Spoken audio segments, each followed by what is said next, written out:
سب جنے 11ویں کرے ماشاءاللہ، اکثر جنے 11ویں کرے. یہ بولنا نہیں چاہتا تھا پھر بھی بولنے پہ میں مجبور ہوں. 11ویں کرے ماشاءاللہ، بہت اچھی بات ہے. کتنے جنے غوث پاک کے حکم پہ عمل کرے بولو. 11ویں کرے، آپ بکرا کاٹے، آپ دالچا بنائے، آپ کھانا کھلائے، آپ شیرنی بانٹے، آپ ملیدہ بانٹے، آپ لوگوں کو گھر میں بلا کر کے پانی پلائے. آپ نے نمازیں کتنی پڑھی؟ آپ نے غوث پاک کے قول پر کتنا عمل کیا؟ آپ نے غوث پاک کی 11ویں منا لی تو کیا غوث پاک خوش ہو جائیں گے کہ نہیں فلاں جگہ پہ میرا ایک چاہنے والا ہے، سال میں میری ایک 11ویں آتی ہے، 11 تاریخ سے لے کر کے 20 تاریخ 30 تاریخ تک دھوم دھام سے 11ویں کرتے. اے اللہ وہ دھوم دھام سے 11ویں کرتے. اے اللہ وہ لوگوں کو کھانا کھلاتے. اے اللہ انہیں نیازہ کرتے. اے اللہ انہیں ملیدہ بناتے. اے اللہ تو انہیں بخش دینا. یہ میرے غوث پاک کا قول نہیں ہے. میرے غوث پاک ایسا نہیں فرمائے. میرے غوث پاک کیا فرماتے معلوم ہے؟ اگر کوئی بے نمازی مر جائے تو مسلمان کے قبرستان میں دفن نہ کو کرو. مومن کے قبرستان میں دفن نہ کو کرو اسے. اگر کوئی بے نمازی انتقال کر جاتا ہے، بے نمازی مر جاتا ہے تو اسے مومن کے قبرستان میں دفن کرنے کی اجازت نہیں ہے. کیوں معلوم ہے؟ انہیں بے نمازی ہے. جب انہیں قبرستان میں دفن کیا جائے گا اور دفن کرنے کے بعد عذاب کے فرشتے آئیں گے تو اس کی عذاب کی وجہ سے آزو بازو والوں کو نہ تکلیف ہو جائے. اسی وجہ سے بے نمازی کو قبرستان میں، ہمارے مسلمان کے قبرستان میں دفن نہ کو کرو. آج ہم لوگوں نے 11ویں منا لیے، آج ہم لوگوں نے جلسے جلوس کر لیے. نماز کا کیا؟ نماز کا کیا؟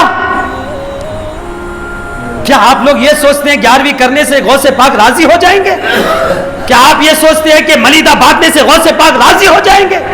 کیا آپ یہ سوچتے ہیں کہ پیرا کرنے سے ہمارے پیر راضی ہو جائیں گے؟ بالکل راضی نہیں ہوں گے. حقیقت میں راضی نہیں ہوں گے.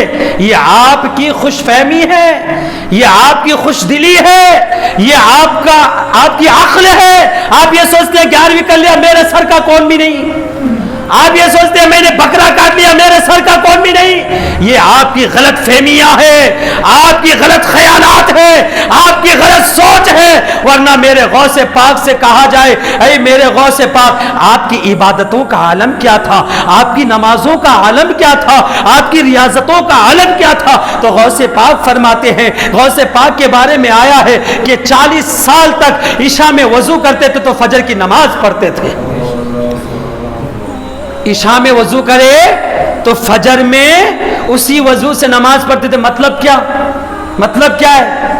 مسئلہ و مسائل معلوم ہوتا تو معلوم ہوتا کہ ایک آدمی وضو کرا، وضو کرنے کے بعد کیا کرا معلوم ہے؟ سو گیا تو اس کا وضو ٹوٹ گیا، اس کا وضو ٹوٹ گیا. تو غوث اعظم کے فرمان کا مطلب یہ ہے کہ 40 سال تک اگر عشاء کے وضو سے فجر کی نماز پڑھے ہیں تو اس کا مطلب یہ ہے کہ غوث اعظم 40 سال تک راتوں کی نیند کو اللہ کے لیے قربان کر دیے ہیں. 40 سال تک میرے غوث اعظم نے سویا نہیں، 40 سال تک راتوں کی نیند نہیں کیے. پھر 11ویں کر کے ہم غوث پاک کو راضی کر لیں گے، غوث پاک کو خوش کر لیں گے. اور یہی تک محدود نہیں، بتایا گیا ہے کہ 12 سال یا 15 سال تک میرے غوث اعظم ہر رات میں ایک ختم قرآن پاک فرماتے تھے. قرآن پاک یہ ختم کرتے تھے، 30 پارہ ایک رات میں ختم کرتے تھے. اور ایک روایت میں یہ آیا ہے، کیا آیا ہے معلوم ہے؟ یہ پاؤں پہ کھڑے ہو جاتے تھے، دونوں پاؤں پہ نہیں، یہ پاؤں پہ کھڑے ہو کر کے ایک ایک قرآن پاک مکمل ختم کر دیا کرتے تھے. وہ میرے غوث پاک ہے.